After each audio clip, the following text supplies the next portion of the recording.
पंडित नवल किशोर शर्मा राजकीय स्नातकोत्तर महाविद्यालय दौसा के एम.कॉम फाइनल बिजनेस एडमिनिस्ट्रेशन के समस्त विद्यार्थियों का इस वीडियो क्लास में मैं एक बार पुनः स्वागत और अभिनंदन करता हूँ।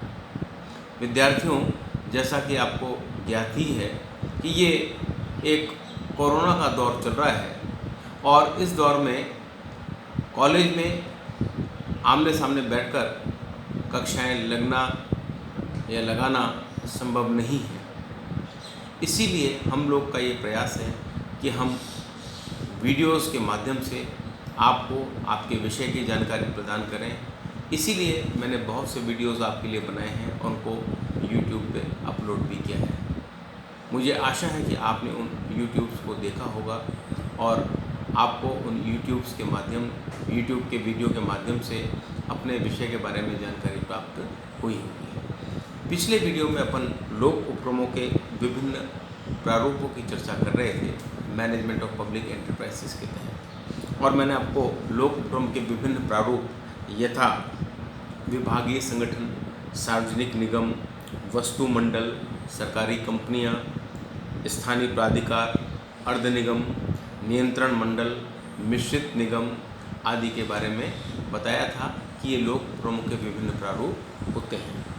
अब इन प्रारूपों में से अपन ने पिछले वीडियो में विभागीय उपक्रम या संगठन के बारे में विस्तार से चर्चा की थी और आज जिस प्रारूप को मैं लेने जा रहा हूँ उसका नाम है सार्वजनिक या लोक निगम।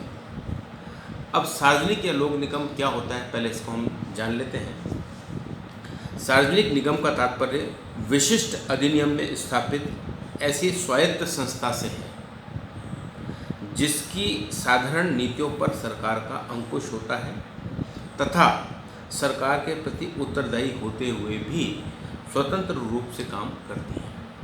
मतलब क्या हुआ कि सार्वजनिक या लोक निगम विशिष्ट अधिनियमों के अंतर्गत स्थापित संस्था है, मतलब स्पेशल लेजिस्लेशन के तहत स्थापित संस्थाएं लोक निगम होती हैं और ये ऑटोनोमस बॉडीज़ होती हैं, स्वायत्त संस्थाएं होती हैं। और जो इनकी पॉलिसीज़ हैं, जो इनकी नीतियां हैं, उन नीतियों पर सरकारी अंकुश होता है और नीतियों पर सरकारी अंकुश होते हुए भी ये स्वतंत्र रूप से काम करती हैं। जैसे भारतीय औद्योगिक वित्त निगम, जीवन बीमा निगम, इंडियन एयरलाइंस कॉरपोरेशन, दामोदर घाटी निगम इत्यादि। विद्यार्थियों, जो संस्था व्यक्तिगत उपक्रमों के समान लोचदार होती है और औद्योगिक कार्य भी कुशलतापूर्वक संपादित करती है, ऐसी संस्थाओं को हम लोक निगम के नाम से जानते हैं। मतलब क्या कि लोक निगम में जो लोचता होती है वो व्यक्तिगत उपक्रमों के समान होती है और इनकी जो नीतियां हैं उस पर सरकारी अंकुश होता है, फिर भी ये स्वतंत्रतापूर्वक काम करती हैं। ऐसी संस्थाओं को हम लोक निगम के नाम से जानते हैं। यद्यपि इनकी नीतियों के ऊपर सरकारी अंकुश होता है, सार्वजनिक निगम की स्थापना संसद के विशेष अधिनियम द्वारा की जाती है। मतलब सार्वजनिक निगम की स्थापना संसद के विशेष अधिनियम द्वारा की जाती है तथा इसी अधिनियम में इसके प्रबंध एवं संचालन संबंधी बातों का भी उल्लेख होता है। मतलब इनकी स्थापना विशेष अधिनियम के अंतर्गत तो की ही जाती है संसद के, साथ ही साथ अधिनियम में ही इनके प्रबंध और संचालन संबंधी, इनका मैनेजमेंट और इनके ऑपरेशन का तरीका क्या होगा, उन बातों का भी उल्लेख कर दिया जाता है। भारत में इन्हें जो है विशेषतः वित्त, फाइनेंस या प्रवर्तन के क्षेत्र में अपनाया जाता है।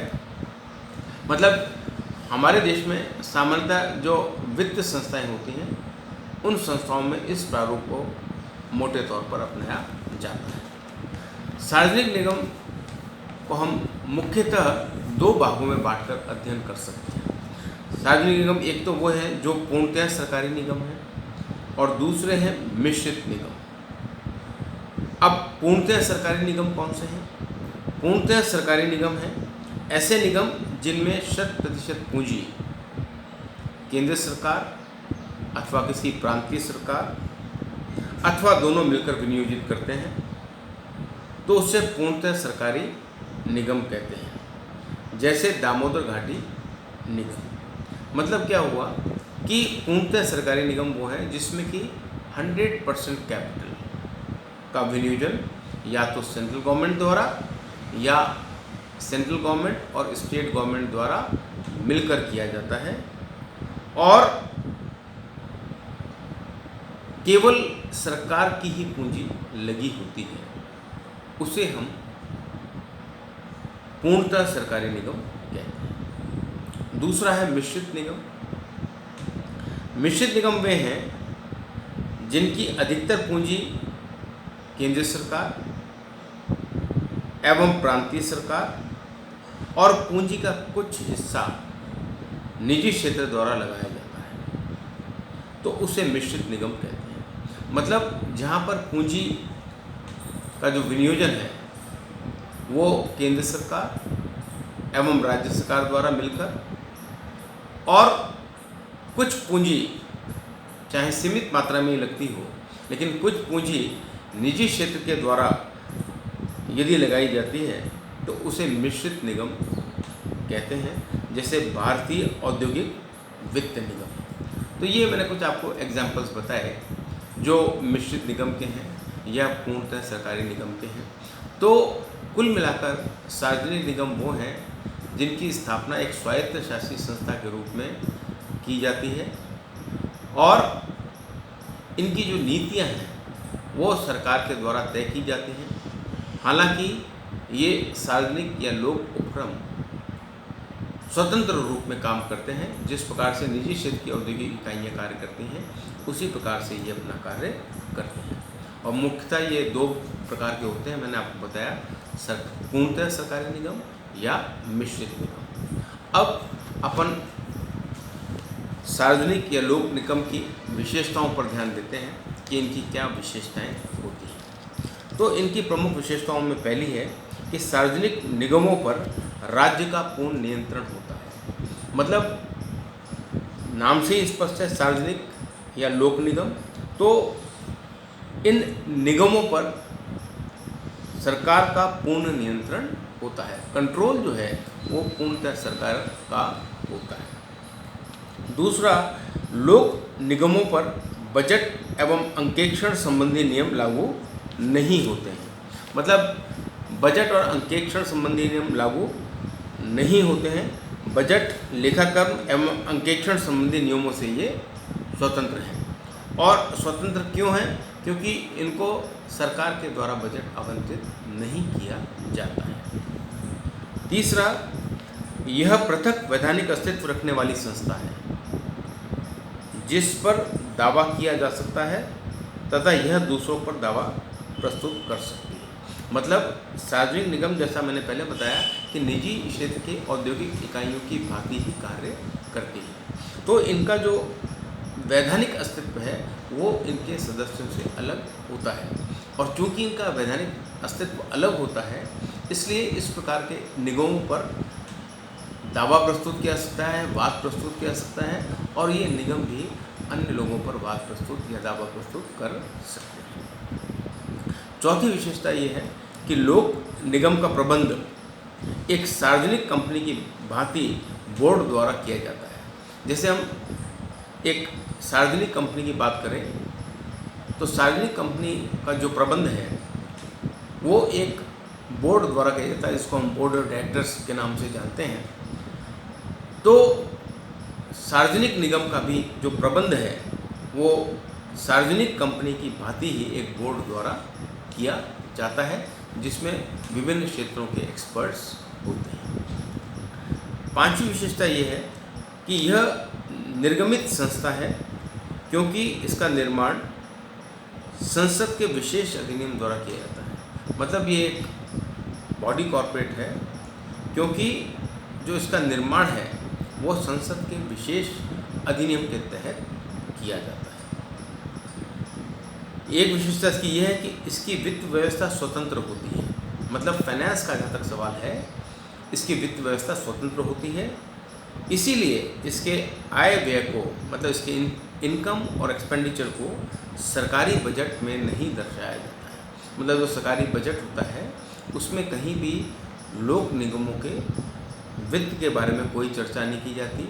इनके आय व्यय के बजट को भी सरकारी बजट में कहीं भी नहीं दर्शाया जाता है। और अंतिम विशेषता ये है कि इसमें जो कर्मचारी कार्य करते हैं वे सरकारी कर्मचारी नहीं माने जाते।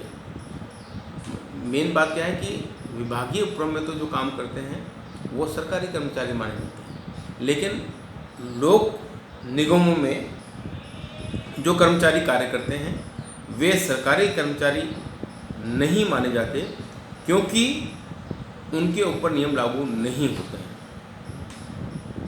और दूसरा ये भी है कि लोक उपक्रमों के कर्मचारियों की नियुक्ति के संबंध में निगम के अपने स्वयं के नियम होते हैं। तो इनमें जो मुख्य बात यह है कि कार्य करने वाले कर्मचारीगण होते हैं, उन कर्मचारीगणों को सरकारी कर्मचारी नहीं माना जाता और वो लोक निगम के ही कर्मचारी माने जाते हैं।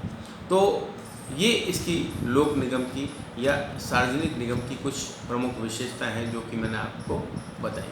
तो विद्यार्थियों, अभी तक अपन इस वीडियो में ये जान चुके हैं कि सार्वजनिक या लोक उपक्रम क्या होते हैं, सार्वजनिक या लोक उपक्रम कितने प्रकार के होते हैं। मैंने आपको बताया सार्वजनिक उपक्रम 2 प्रकार के होते हैं, पूर्णतः सरकारी निगम, दूसरा मिश्रित सरकारी निगम। और सार्वजनिक निगमों की या लोक उपक्रमों की क्या विशेषताएं होती हैं। तो ये अपन ने अभी तक 2 प्रारूपों के बारे में चर्चा कर ली है। पहला था विभागीय उपक्रम और दूसरा है सार्वजनिक निगम। अब अगले वीडियो में अपन किसी अन्य प्रारूप के बारे में चर्चा करेंगे। आज की क्लास को मैं यहीं समाप्त करता हूँ। धन्यवाद।